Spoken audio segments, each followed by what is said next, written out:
Welcome, everybody. Thanks for coming indoors. That's a sacrifice. I'm amazed the panelists did it. I'm glad to see everybody did. My name's Steve Cohen. I'm Executive Director of the Earth Institute here at Columbia, and I'm a professor at the School of International and Public Affairs. And I'm really pleased to introduce tonight's panel on the lessons of climate resilience in New York City. It's hosted by the Earth Institute and the School of International and Public Affairs, Master of Public Administration in Environmental Science and Policy, and by the university, which let us use this beautiful space, which is really amazing. It's hard to believe this was the reading room of a library at one point, and there used to be tables here and people used to read. Now they go to the Butler across the way and mostly check out the internet. Climate change is a global problem, and one of the political problems with it is that it's caused everywhere, and a lot of its impact hasn't come yet. A lot of it has, but a lot of it will be in the future. And our political process has a hard time with those kinds of problems. But the need to adapt to the current impacts of climate change are becoming more and more obvious in cities, and we see it particularly when we have these extreme weather events.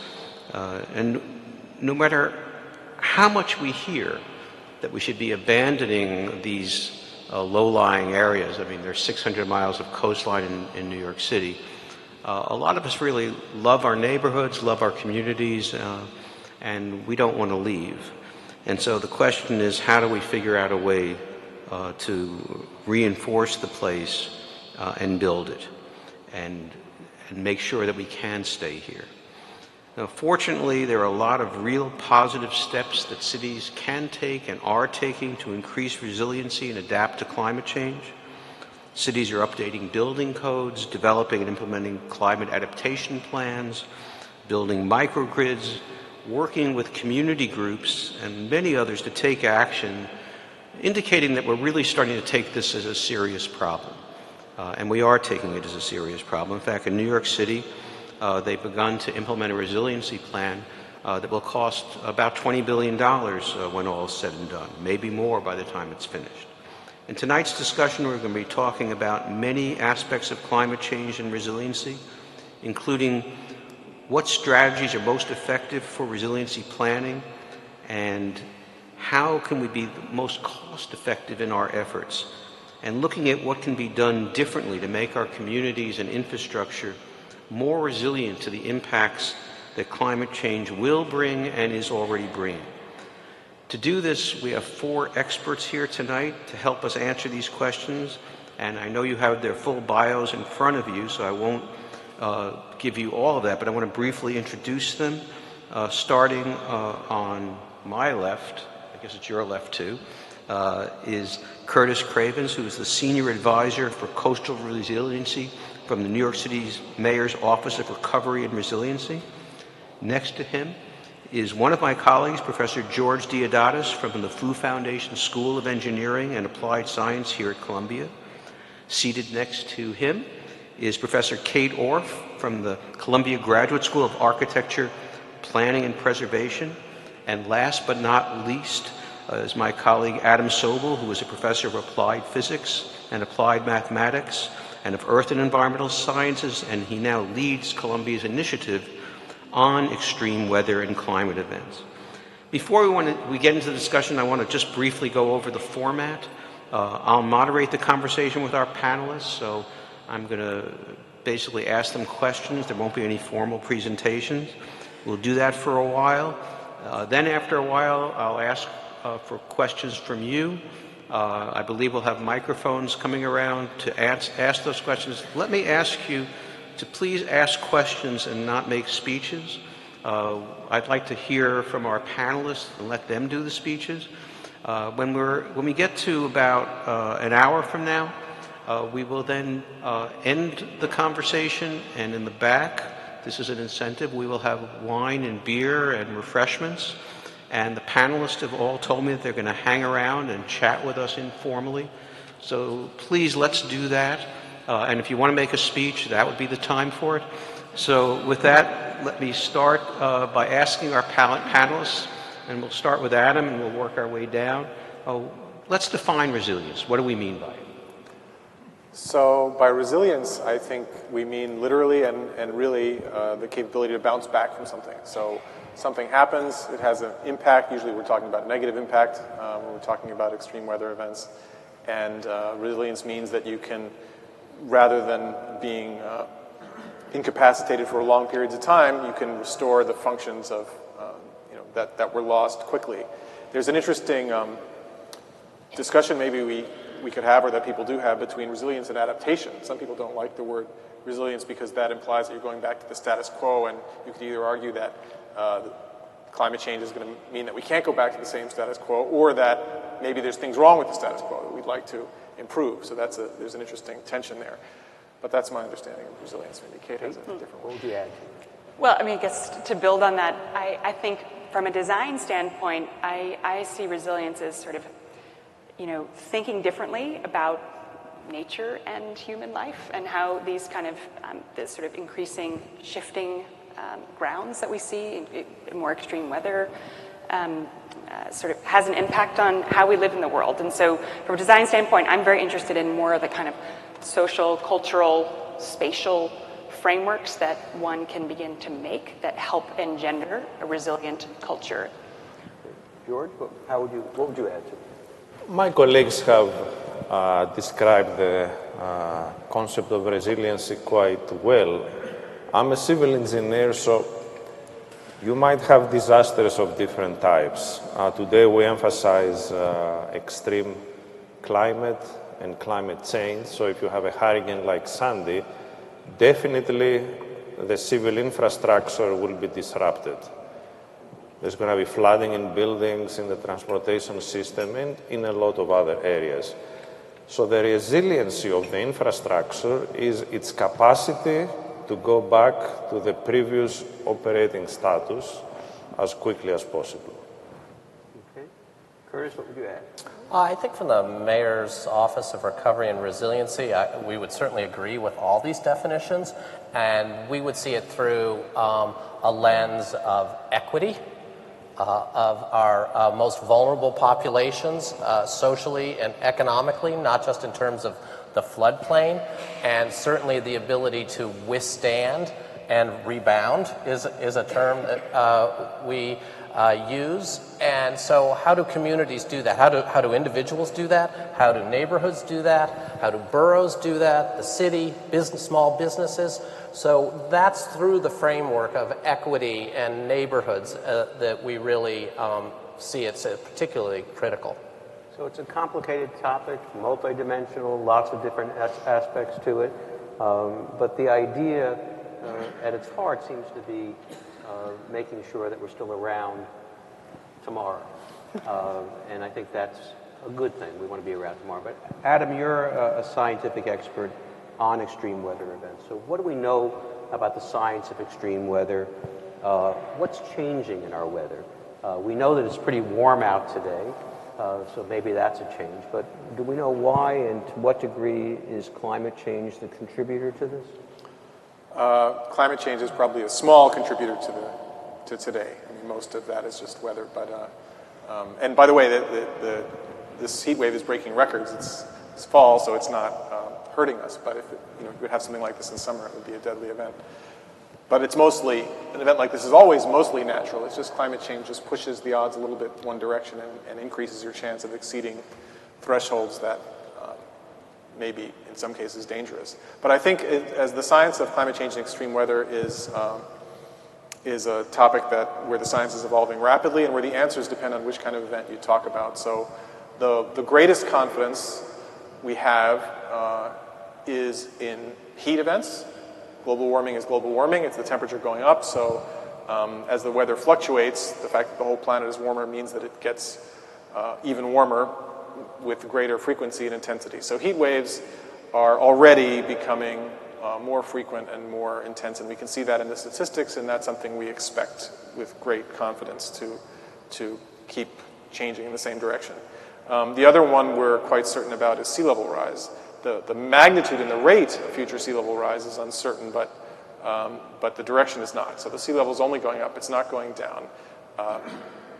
most of that is due to climate change. And here in New York City, a little bit is due to natural land subsidence, but most of it is climate change. And that means that coastal flooding events like Sandy, whether that's caused by a hurricane or a winter storm, are going to become more frequent and more severe, just because the sea is starting from a higher level. And it doesn't even, the storms don't have to change for that to happen. So those are the most certain things. After that, the next most certain, I would say, is extreme rainfall events. In a warmer atmosphere, there's more water vapor. The big rainstorms are the ones that are good at squeezing the water out quickly. And so we can already see also in the statistics heavy rain events getting heavier, and that's true around the world, and we're confident that will continue. And the more uncertain end is hurricanes. We believe that they should get stronger as the climate warms. Whether we can see that yet in the observations we're still arguing about, and exactly what will happen in the Atlantic, and whether there will actually be the same number of hurricanes or more or fewer is something that's also not clear. Many of the models say fewer, but if they get stronger, then you may still have more of the strong ones, which are the most dangerous. And then tornadoes we know pretty little about, and there's other, and then droughts. Well, so we expect dry places to get drier. That may or may not be a problem here, but in places like the American West, it's certainly a big concern. So that's the quick summary of. So Adam and his colleagues, I should mention, for those of you who don't know, have been focusing on the science of extreme weather events, and it's a major initiative here at Columbia. Does anybody else on the panel want to say anything about the science before we move on to some design questions? Anyone else? Okay. Let's talk about urban design, which I think a few of you are involved in different ways. So what can we do through design to deal with this, to help make the city more resilient? What are some of the concepts, and for this is for everybody here, but starting with you, Kate, what kinds of examples do we have of kind of interesting things people are thinking about?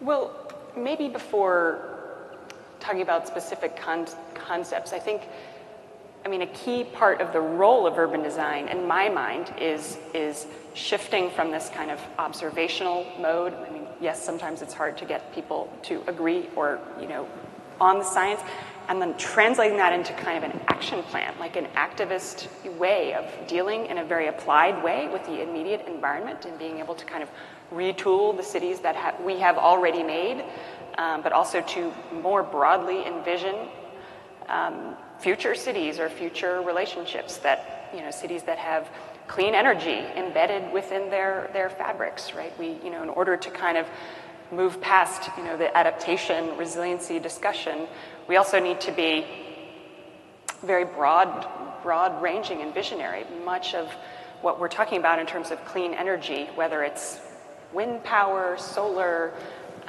that will affect these graphs, right, in terms of heat, extreme heat and sea level rise, will mean a completely different manifestation of energy in urban life. So I'm very excited about the role of urban designers to try to push this kind of visionary and way of thinking about energy in the city forward. So that's a kind of a broader picture, but urban design also has a key role to play on a very, very applied, very, very local level, right? I mean, Curtis could probably list the kinds of policies that we have, or the kind of planning mandates, or that cities and have begun to develop to advance resilient concepts. But many times those policies conflict, right? There's challenges that have to do with raising a base flood elevation of a building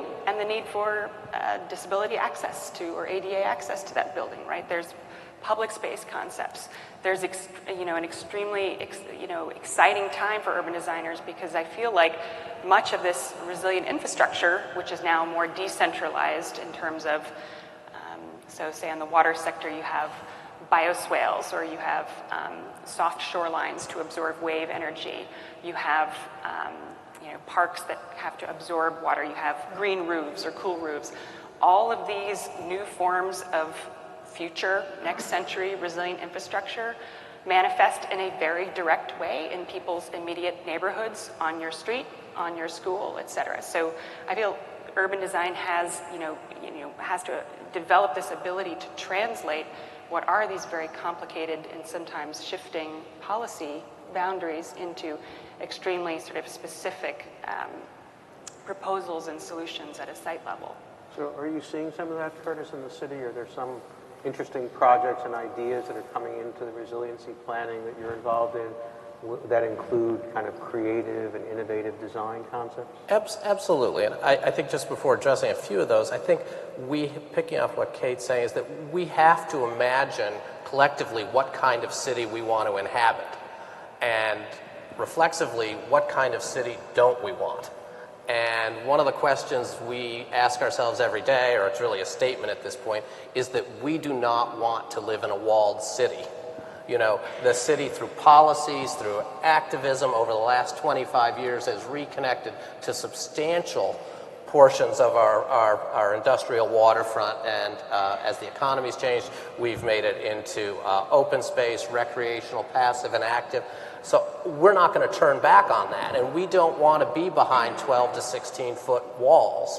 So in that sense, then, in agreeing about that, and I'm going to go out on a limb and say we agree, that we then cannot have a mono solution. There is not one typology of a protection solution. So we tend to think with our collaborators in terms of layers.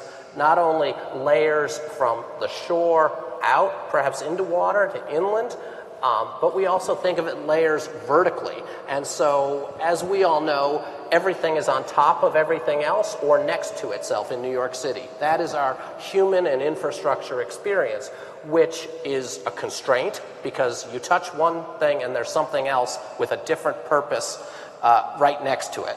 But also in terms of, well, how do we creatively think about the existing fabric and infrastructure and how it can have multiple functions? So a wall is a berm, is an elevated space for recreation, for hanging out. A storage tank may have a more civic purpose. The levees must continue to have boardwalk amenities on top of them, these sorts of things. So I think that's where we need the urban designers, you know, to really be thinking about how we repurpose the infrastructure. So all of us, or most of us, lived through Hurricane Sandy and its aftermath, and you have images in your mind of water rushing through the Bowery and lower Manhattan without electricity, and trying to think about how do we withstand these. So I'm going to turn to our engineer about, first of all, what do we do and how do we make these investments cost effective? So George, let me ask you for your thoughts. The answer of an engineer is that given enough funding, this is the condition. We can protect the city against everything, but we all know there is no unlimited funding. The funding is restricted. It comes from a few sources. It comes from the federal government. It comes, some of it, from the state. It comes also directly from the city of New York. And somehow we have to optimize the use of this limited set of funds. We all know very well that Sandy, or even a stronger event, will happen in the future. But in the future, it's going to be compounded by up to 6 feet of additional sea level rise by the end of the century, which means the situation is going to become much, much worse. Imagine just Sandy occurring at the end of the century. This means it will be 6 feet higher. Again, there is not perfect certainty about the 6 feet, but this is a reasonable estimate right now. And as we all know, there are basically 3 different types of protective measures. We call them protect, elevate, or relocate. The protect means that we can protect either individual pieces of the infrastructure. We seal a building, we seal a subway station, or we can protect an entire community behind a seawall, or we can have wetlands that will minimize the impact of an incoming storm surge, or even at a larger scale, we can build a barrier next to the Verrazano Narrows Bridge, for example. The other type of measures is elevate. If we elevate the infrastructure, it's going to be protected to a certain degree, and this can be done again at a small scale, just one structure, you put a house on stilts, or you can elevate an entire community. And finally, an issue that is controversial is relocate. A community that is very close to the water, that has been devastated repeatedly in the past by hurricanes and storms, it might be a good idea to consider moving it to higher ground. So eventually, the strategy for a city like ours that is large, it has 500 to 600 miles of seafront, has to include all of these measures to different degrees as far as their geographic extent is concerned. They can be implemented at different times. It doesn't mean that we have to do everything this year. Some of these measures could be implemented into the future. But the absolutely critical part is that we have to consider also sea level rise. And this immediately leads us to the conclusion that these measures have to be adaptive. We start with something. A seawall, for example, can become higher in the future. It doesn't mean that today we can provide the solutions to every problem. I would like to maybe just pick up on the first measure of protect, because as not an engineer, but as a designer or somebody who's working with communities, we have very much tried to shift the discussion away from the concept of protection as a kind of a response to these sort of increasingly uncertain environmental conditions. And we've really tried to push towards a discussion that's more centered around reducing risk in multiple forms. So I do feel like we have gotten into some traps in the past. For example, the levees in New Orleans, for example, right, where you have an engineering sort of monofunctional solution that creates the protected or the illusion of protection relative to sort of one kind of interpretation of one event that is solved by one specific form of infrastructure. But I think it sets up a false kind of, sense of complacency relative to being protected. And I do feel like moving forward, when we have these increased uncertainty, extreme weather, different forms of risk, right? There's heat island, there's multiple forms of risk, that I think that the kind of making that complex and adding this kind of concept of risk and sort of layers of risk into the equation, I think is very useful to kind of shift that. I think that what we're trying to do, at least, so I have an office called Scape also, where we're doing some resilience projects, and in every case, we do try to advocate for increasing perception of risk and kind of tying, sort of visualizing, and I think this is another role of urban designers, right, is to visualize. We have skills of drawing, of visualization, of transforming models which may seem abstract into more easily comprehensible visual material. We have skills of community outreach and community building. So I think in all of these ways, it sort of behooves us to push forward into an era where we're talking about risk and complexity and get out of the notion of saying that we have a solution which is a sort of, that is a protective solution. Because there may always be, even though you can build a higher wall, there may be that storm that's that much that much more severe against which you did not protect against. So I think this advocacy for a stance of resiliency is something to advance. So the idea of protection is becoming more complicated and more multidimensional. So let's turn to the city and what's actually being planned for New York. If you could, Curtis, tell our audience and our colleagues here on the panel, what are the major features of the city's resiliency plan?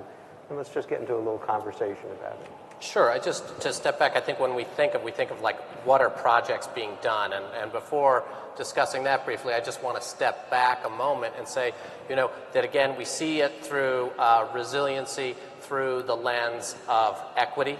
We see it through the lens of neighborhood. We see it through the lens of engaging with communities. And then within that, we have 4 levels, roughly, that we look through. We're looking at it at a neighborhood level, at a building level.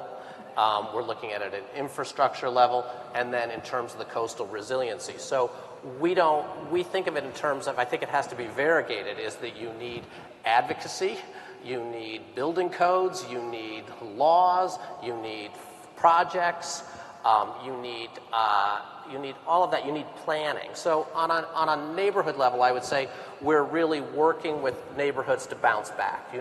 What can we do to help communities be resilient before a storm, after a storm? So very much that's about emergency services. Understanding where the net to support communities, particularly ones that are poorest, which are our most vulnerable, and where there are environmental justice issues. What can we do to support small businesses? So that's not an actual engineered solution. That's more in the policy and other forms of support. In terms of buildings, we've initiated, I think, 16 laws. Building codes have changed. The best thing we can do is really to have new typologies of buildings. Our most recent building stock is the one that's most resilient, so we want to continue to move in that direction. So codes and laws, I think, to support that, on the buildings is an important form of resilience. So we're working on that form. In terms of infrastructure, we have to be collaborating with the utilities, on the hardening of utilities, so that's protecting our ability to continue to function in neighborhoods as a city as a whole. So there's a lot of work on the hardening, and also having the investments of the utilities align with the city's goals on resiliency, where we want. So we have to spend time. So none of those things I've mentioned is an actual project yet, right? So then when we talk about projects, we are wanting, again, to think of layers. So we have, like right now, a $700 million project. $335 million came from HUD through the Rebuild by Design on the east side, coastal resiliency, we call it. It runs from 25th down to Montgomery Place, north of the Manhattan Bridge. And we are in design right now, and it primarily uses East River Park and reimagines portions of an elevated East River Park up against the FDR that enhances the park, but also protects the largest area of low moderate income housing in Manhattan, and perhaps the city actually. So that's a big project. It's underway. We hope to start construction in 2019. It takes a while. We're working with the Army Corps on the south shore of Staten Island for a 4-mile project that will run from Fort Wadsworth near the Verrazano all the way down to Oakwood Beach. That will start design next year, and that's like a $600 million project, and we're working very closely with the Parks Department. I would just mention that the Parks Department is the mayor's office's closest relationship, because the Parks Department has, control and oversight of, a great portion of the city's coastline, and we need to have a very close working relationship, and we have a good working relationship with them. So we're doing that project. The Rockaways will start to see protection on the Atlantic side beaches, and construction will start there in 2019 as well to elevate the beaches. So some of these are going to be integrated flood protection projects, which will be engineered and soft solutions. Some will be berms and levees. We're working in Red Hook now on the planning. We have $100 million of federal funding. Frankly, I don't think it's enough. We're going to need probably more to do this, is what we find, that the projects are expensive. We're working very closely with Kate and her firm on a very innovative project on the south shore of Staten Island in Tottenville with an offshore breakwater, and that will be, again, a layered approach where the city and the state will work on the land side, and Kate working with federal funding, and her team are working on an in-water breakwater to start to build up these layers. And where else are we going? We're in a planning stage in East Harlem to look at the floodplain, which is very exposed in East Harlem. And where else? Have I forgotten anything, Kate? I'm trying to think. Those are the main projects that are really coming forward, so that in terms of protection and resiliency. So, George, go ahead. I would like to come back to what Kate mentioned about risk. Risk is absolutely critical, and it has to be taken into account in all these programs, which means that an overall strategy for a large geographical area, essentially including New Jersey, New York, Long Island, Connecticut, has to be established. A very good example is the Netherlands. The Netherlands had two catastrophic storms, one in 1916, if I'm not mistaken, during World War I, the other one in the 1950s. And as a result, they implemented two major strategic plans. The first one was the northern part of the country, the other part was the lower part of the country. And it took a long time to implement these plans. The second one, I think it took almost 50 years to be completed. They both worked extremely well. The country is now protected without accounting for climate change, because back then they didn't take it into account. So probably they might have to revisit the plan, but still, until now, it has protected the country very, very well. The key was that this was a comprehensive plan with multiple components that were supposed to be built at different times. The worst thing that can happen is starting ad hoc projects based on the reaction from a specific event, for example, a Hurricane Sandy. And it's very good right now that the city is following an approach like this. It's a hierarchical approach, starting with projects that have the maximum impact, protecting the most vulnerable part of the population. But I believe that these strategies could be expanded in the future to account also for some parts of the city that don't have as high a priority as the projects that have been implemented what comes to right mind now. for you? Parts, for example, we know very well that from the Long Island Sound part, the tides were low and there was not a lot of distraction. In the future, a different hurricane might come in, coincide with a very high tide from that part of the city. And also, I believe it's important not to base everything on what happened following Hurricane Sandy.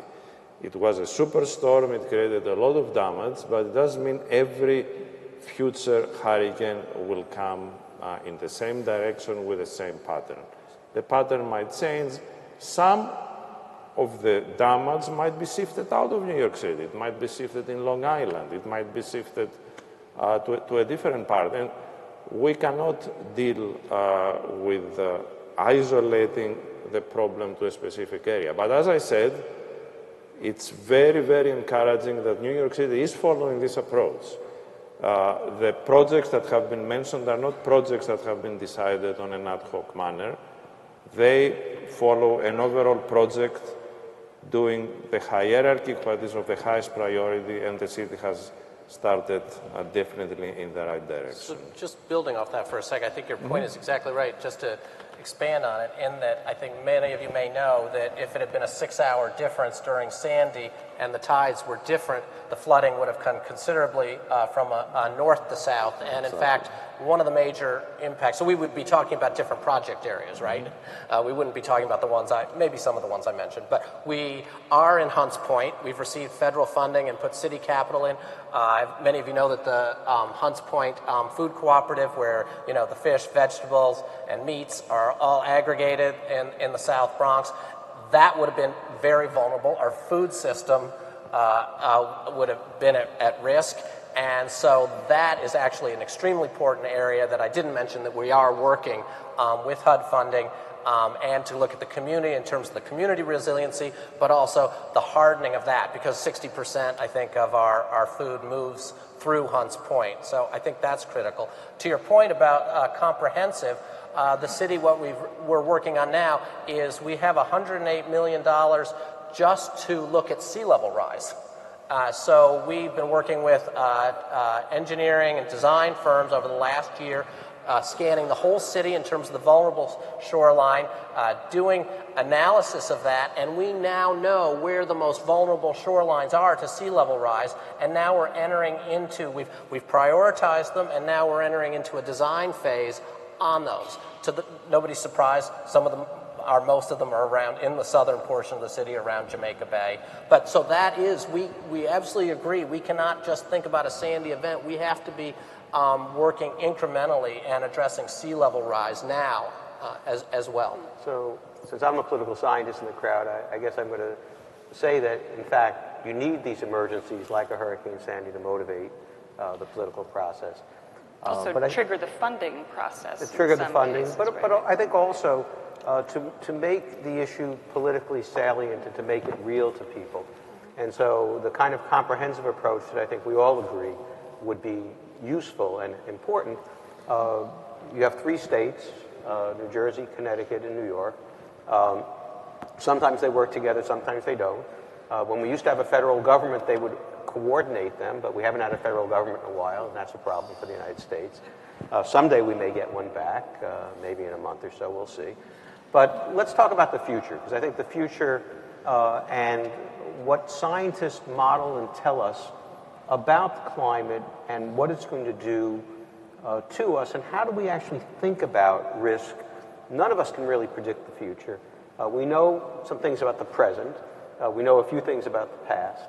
But how do we take these models that we're all looking at, and many of us, it terrifies us, frankly, as we think about the investment we have, the way we live, and scientists are doing more modeling and doing more analysis of the future. So, Adam, I know this is a lot of what you're doing. How do we take this information, think about it, and bring it into the policy process? Yeah, it's a rapidly evolving frontier. I mean, the science, and scientists have been accused in the past of, climate scientists in particular, of not communicating well enough, or not making it, the science seem real enough to people.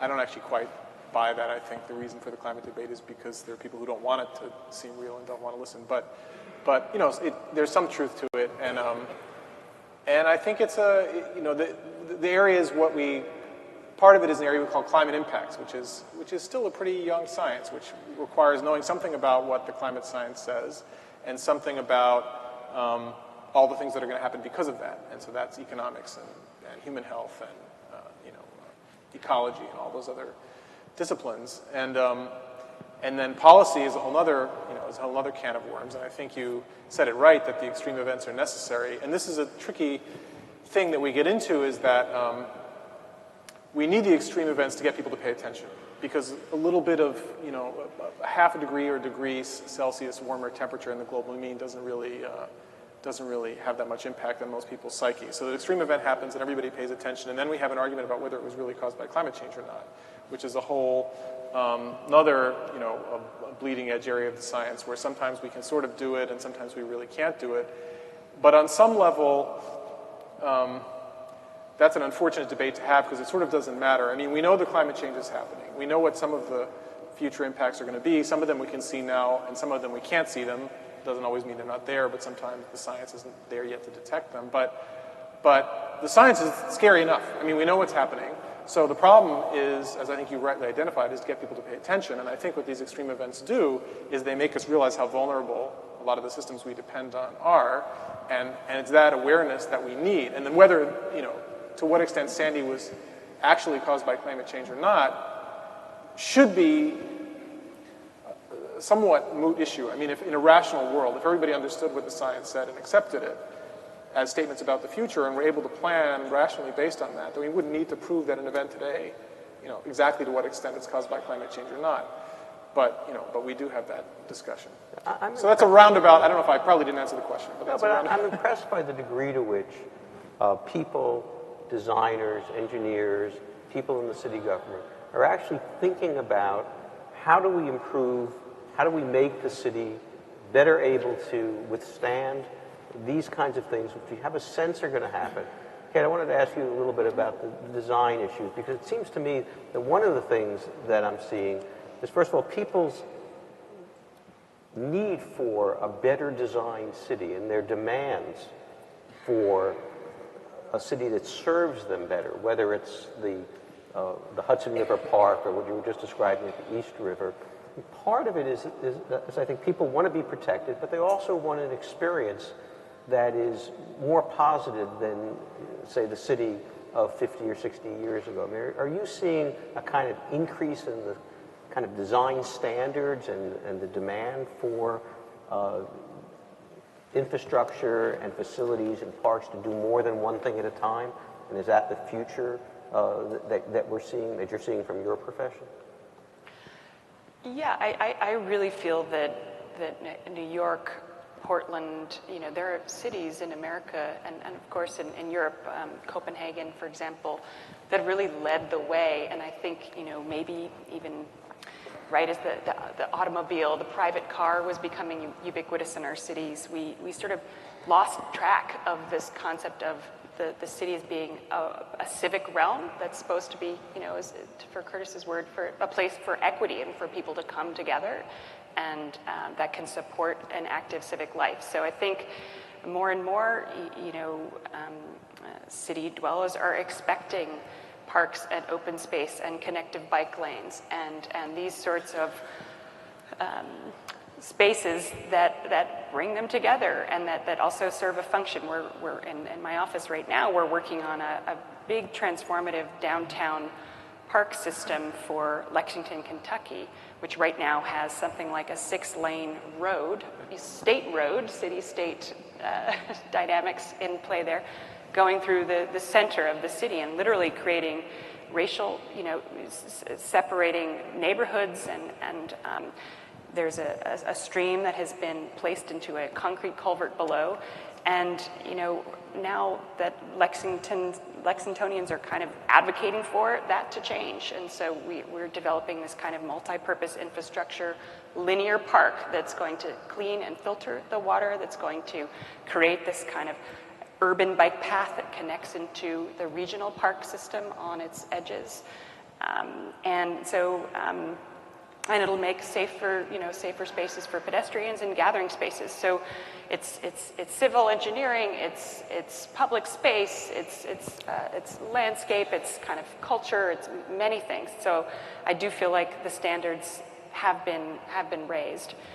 On another note, to sort of pick up on what Adam was talking about modeling, and I did want to also just pull that into the realm of design, because I do see that urban design has a role not to play only in shaping these new civic spaces and integrating infrastructure and this sort of multiple perspectives, but there is a very interesting kind of point of innovation with design and science in my mind, and I'm trying to get our heads wrapped around it, but through the modeling process, right? So Adam's looking at these very broad, global models, almost like mathematical models, but I do feel like there is incredible potential when these models kind of scale down to the scale of sites, right? The kind of, when we talk about funding, there's funding for $100 million for Red Hook, or there's $200 million, or $800 million. And so in the end, it does become a series of, site-defined projects that ideally add up into a comprehensive plan. But I feel like there's real potential for designers and modelers to sort of come together around the sort of methods of modeling, testing, iterating, designing, understanding the environmental effects on a physical space, whether it's temperature or wave action or sea level rise, and being able to kind of visualize these alternative scenarios. I really feel like that's a future of, I guess it involves all four of us up here. Mm-hmm. I'd actually like to just take another take on modeling, which this week was a very big week for the city of New York in terms of resiliency, in that a 2.5-year appeal process to FEMA on their flood maps, where we felt that there were some incomplete data, and the city and our office, working with agencies and scientists in the private sector and the public sector, engaged FEMA with an appeal of the flood maps, the 2015 flood maps. And this week, FEMA acknowledged that the maps were, in fact, incorrect, and that it vastly changes the floodplains for the moment, and reverts back to the 2007 floodplains. But perhaps more importantly, it also now signals where there's going to be a partnership between FEMA and the city to move ahead on modeling that also includes sea level rise. So not only have we advocated and succeeded in grounding in data, which is critical because we're making so many policy decisions, insurance, people's lives, on a very granular level are impacted, but it's translated into a partnership to work together more closely. And I think that's really, it wasn't in the courts, and it happened quietly, and it's moving forward. So from our perspective, this is, just one piece of what it is to be to be a resilient city, and you need that advocacy to move forward. So that's a little different from what you're saying. But George? I would like to come back to the issue of limited funding. I think we all agree that there is not enough funding here to implement everything that we would like to implement. This means that we have to put additional emphasis on optimizing. And let me tell you some examples. In the very beginning, after a major storm like Sandy, of course, the first priority is recovery. And the city so far has worked with recovery, I would say, remarkably well. The next step that is now in the process of being conceived, designed, and eventually implemented is the resiliency. And sometimes there might seem to be issues of, let me give you an example. A lot of houses devastated close to the coast have been reconstructed according to new laws, put higher, and then after some time, someone decides to build a wall in front of them. And someone might say this is redundant. Another example, right now there is this plan to build the U-shaped protection in Lower Manhattan, but at the same time, a lot of buildings that again have been damaged during Hurricane Sandy proceeded to seal their individual basements, their boilers, and so on. The MTA, as we know, the #1 line has been devastated, and they proceeded again to rebuild and make this as watertight as possible. Again, there is probably some level of redundancy there. If the U-shaped project in Lower Manhattan is going to protect essentially all the infrastructure in it, it might have been not necessary to protect individual buildings, the subway system, and others. Some redundancy, by the way, is good. Thank you. Because sometimes some part of the system might be compromised, and still you might have flooding, or you might have some kind of storm surge that was not predicted. But my point is, and I'm not criticizing now anything that has been done, is that there must be a major effort to optimize the use of the very, very limited funds. The funds that will be available in the next 5-10 years will not be enough to protect everyone at the level that we would like. So making the best possible use of the funds is absolutely critical in projects that will start now in the future and probably have not been conceived so far. An extreme project, and I'm not claiming that this is the best solution. People have proposed to build this barrier next to the Verrazano Narrows Bridge. You realize everything behind the barrier is going to be protected. Does it make sense from a cost-benefit analysis point of view? It might not, it might. all these things have to be done, put into perspective, because we don't want to have an overly redundant system. And I repeat, what has been done so far makes perfect sense. But as we move to the next phase, probably a study of what is optimum might be done at a larger scale, bringing in New Jersey and Connecticut and Long Island, not only the city of New York. So one of the points I would make about this, first of all, I think it's really valuable to have all the different disciplines and perspectives here, which is really important as we try to address these problems. Now, again, I'm going to speak as the political scientist in the room. Scientists actually try to solve problems. People in my world try to make problems less bad. We actually have never solved any problems, as near as I can tell. The example I often give of that phenomenon is homicides in New York City. So in the 1990s, we hit 2,200. New York was a very dangerous place, and we were all scared. Last year, there were a little bit less than 300 homicides. That's a less bad problem, but the 280 some odd people that got killed are still dead, and to their families they're dead.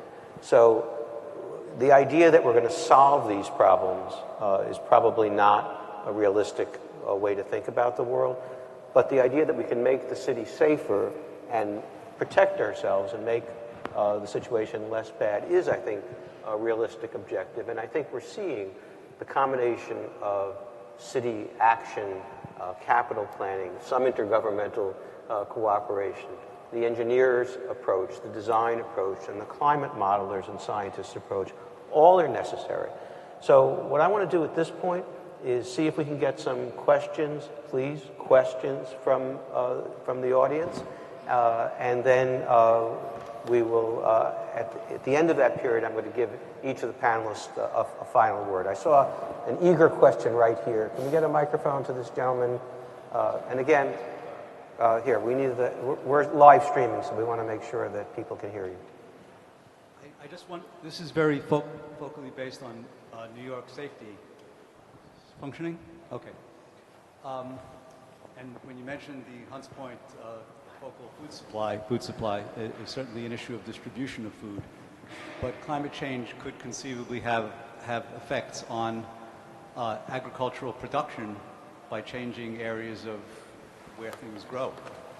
And so coordination from the political science point of view with federal and international is going to be exceptionally important.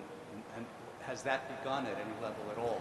Have efforts been made? All the farms in New York City are okay, but Adam, why don't you give us a response? I can't answer.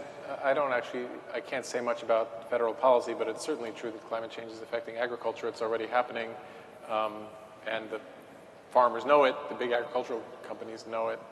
How much federal policy reflects it, I can't say. I'm not sure that it's come in a big way yet. Part of what's happening in the Earth Institute is that we have people like in the International Research Institute on Climate and Society who are actually studying what you've just described and are working with insurance companies to provide products like crop insurance to small farmers to protect themselves.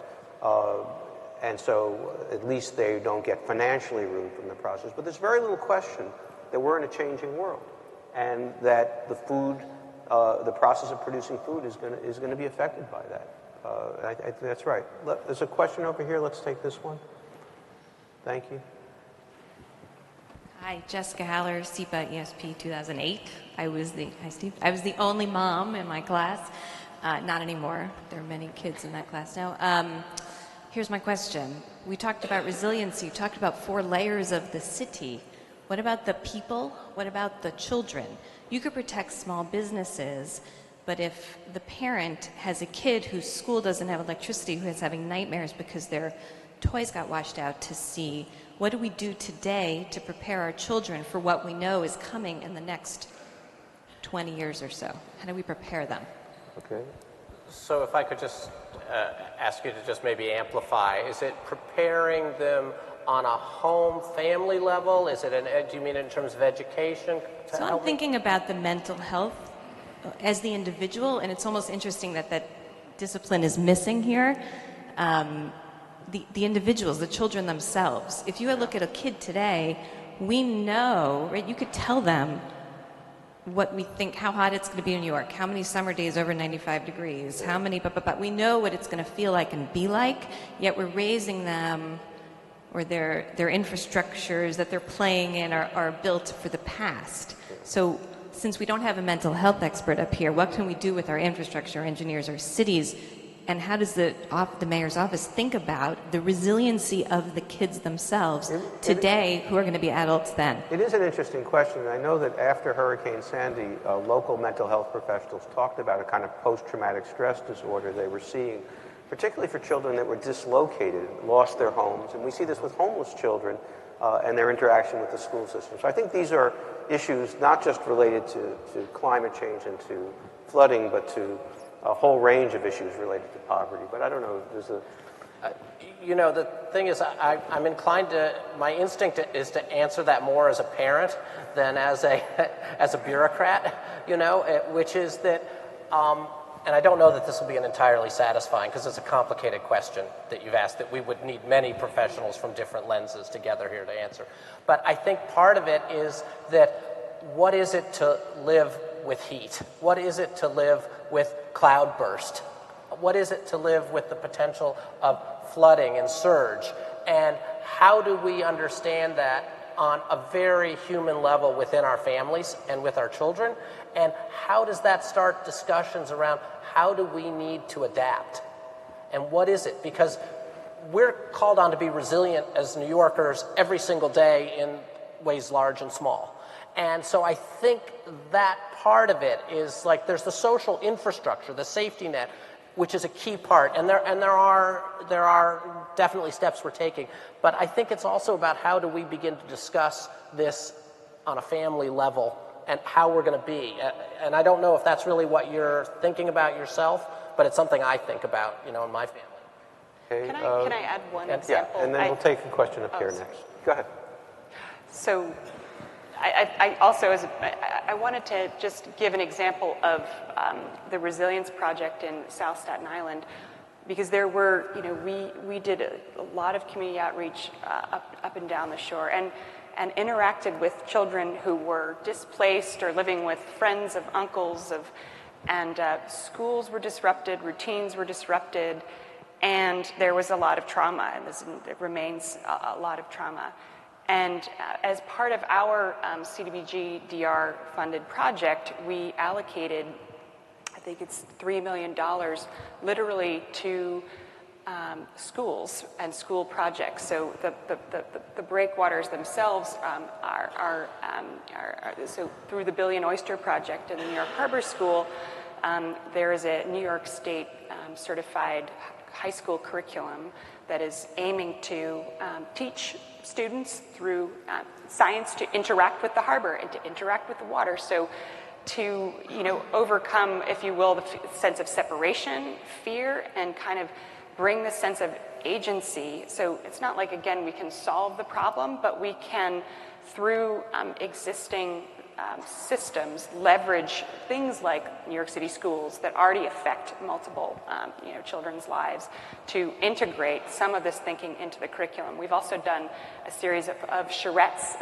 like water hub charrettes, so where you have 8th graders thinking about how if you were able to return to the shore, which had been eroded in Staten Island, what would you like to do there? How could you, you know, have a wet lab or a kayak? And so kind of, I will say we got some very emotional letters during that process that had to do with thank you for, you know, making me feel like I have a role in this, because, you know, I think children and families, you know, you feel somehow victimized and you feel helpless. So even though you're not solving the problem, you're at least designing or choreographing a kind of a more positive interaction, which builds learning and resilience, ideally on a mental level, for the next storm or heat wave or whatever it may bring.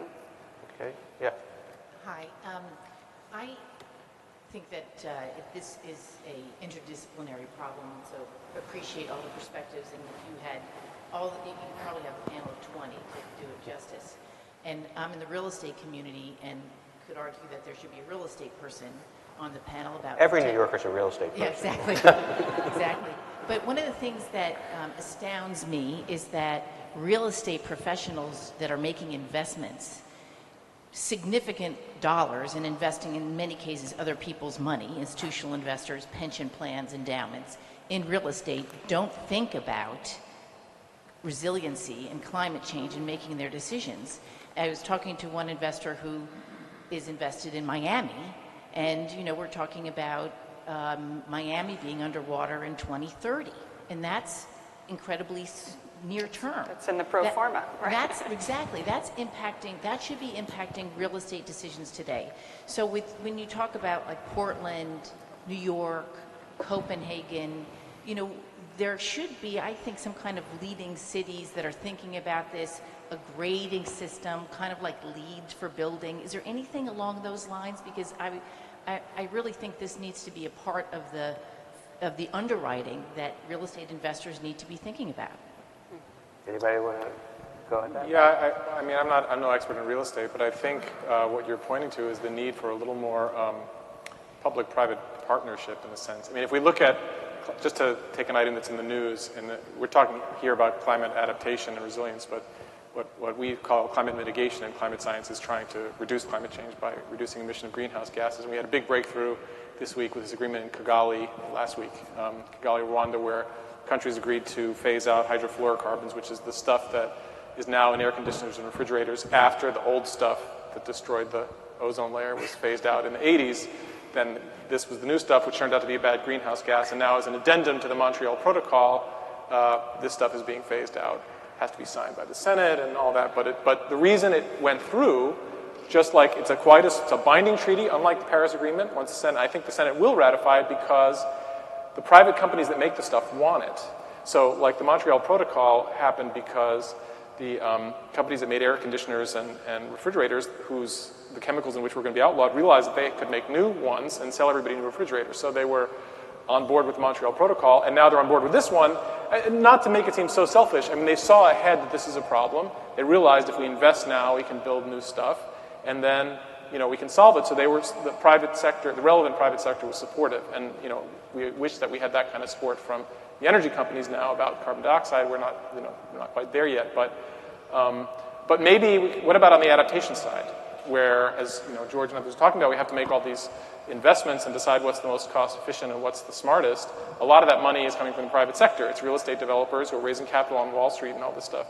And the connection to the science there, I mean, insurance companies do a lot of science, actually much more than I think most people realize. Some of them have big teams of basically climate modelers, or at least weather modelers. But on the scale of the problem, and given the magnitude of the numbers of dollars involved, I think there would be room in the climate adaptation side for a little more science in the private sector.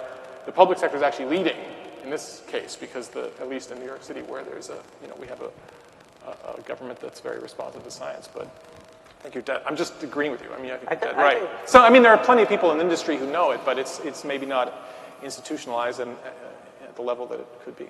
I think the underlying point that's not being taken as seriously as it ought to be is that the transition from the current one-time throwaway finite resource economy to the renewable economy that we are going to have at some point is a tremendous opportunity to make money. And that the idea that there's a trade-off between preserving the planet and having productive businesses is idiotic. And it's really a throwback to when everything was retrofitted. Everything to prevent pollution was added to something that was already making things dirty. And so if you can actually design in the solution, you can make money on it. In fact, the more intelligent companies have figured that out. The fossil fuel companies seem to be among the least intelligent when it comes to this. Okay, so what I want to do now is we are running out of time. I want to give each of the panelists a last word, and then, as I said, after a few minutes of their last word, then we're all going to share refreshments together in the back. So we've had you sit for an hour, a little bit more. We're going to ask you to sit for another 5 minutes, and we'll start with the city, with Curtis, and work our way down for final thoughts you'd like to to leave our audience with about resilience? I think it was Goethe who said, "Do not hurry, do not rest." And I think that's where we are, that we have to move forward. We're moving forward. We're partnering. We're following science. We're working with communities. And we are going to continue to move forward incrementally. And it will be forward progress. Sure. It's a big problem. Actually, it's a huge problem. It might not affect us. It will affect our children, our grandchildren to increasing degrees. But I want to say only one thing. We are lucky being in New York City. I would say, together with the Netherlands, they have a very comprehensive plan on how to address the issue of climate change, sea level rise, and future hurricanes. And we had a good start. The recovery plan of the city was implemented very, very well, and now we have the start of the resiliency plan. It's great being in New York City. Okay.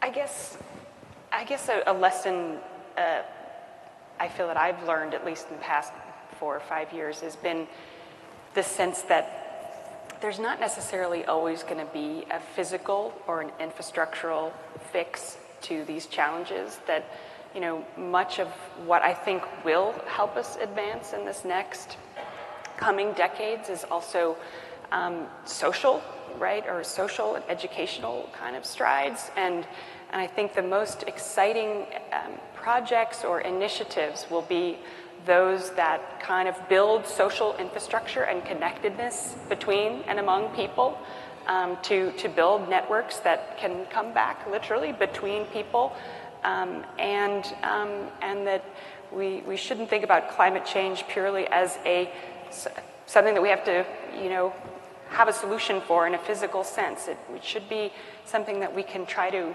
meet the challenge of through communities, through networks, through rebuilding and reconnecting, and rebuilding a sense of sort of social cohesion. And that, as much as anything, will, I think, carry us through. I'd just like to amplify what George said that we're lucky to be here. I mean, as challenging as this problem is and as scary as some aspects of the future look, in many ways, this is the best case scenario. We're in a rich city with a lot of resources. We have a relatively enlightened government, and we just had a big disaster, which, although that itself is, of course, a disaster, it focuses the mind like nothing else. So now we're taking this problem very seriously, and there's many, many other places in the world whose vulnerability is great, where one or all of these things are not true. And so I think in many ways we're a lab for the rest of the world. If you could do everything approximately as right as you can do it in a real world, what do you do, and then how much of that can we translate to elsewhere where some of these favorable conditions aren't true? I think it's worth looking at New York's experience in that light and thinking more globally. So I hope you'll join me in thanking the panel.